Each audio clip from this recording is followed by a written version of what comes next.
Okay, so this video is going to be about kind of like mechanics and walking, thinking about the spine and those wings. Extension is pressing forward, both wings forward, flexion is back. When we do rotation, one is forward, one is back. So technically one side is extending, that moves forward, and one side is flexing, that moves back, depending which way you're going.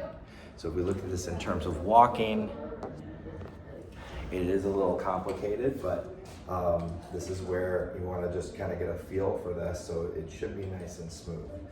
So if I step forward with this foot here, I'm going to be initially rotating in that direction as I go into flexion. So not flexion necessarily of my spine, this is where it gets tricky. I'm going to sit flexing my hip and my knee, and I'm going to sit into that and rotate there, which biases actually flexion of the spine on that same side, although I'm not technically like curling up so much. I want to stay somewhat upright.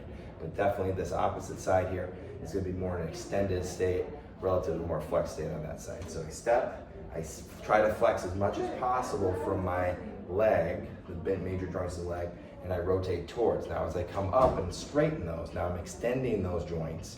I'm also wanting to extend the spine as a continuation of that, which means I'm going to start to twist in that opposite direction. And that's where we get that single leg balance moment and extension on that side of my body, where I can now start to flex into lift the leg. See, I'm flexing my spine, lifting here, and that actually continues as I now start to lower myself down with control, and then I end up more flexed on that opposite side.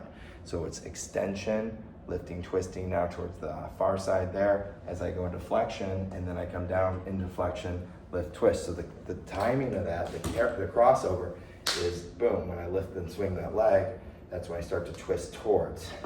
So I'm flexing, and then as I'm coming up, I'm extending on this side, but as I'm lifting this, I'm flexing the opposite side because it's twisting, one on each side, go into the flexion here, which was already happening, then I go extension, flexion over here. So it's that back and forth, and that ties in with other videos I've made where we have that kind of, we smooth it all out. It's that lower, that chop down towards your toes, lift up to the shoulder, chop down to the toes. And so there's this natural flow and momentum that should occur as you kind of flow through that, and everything should really come together there.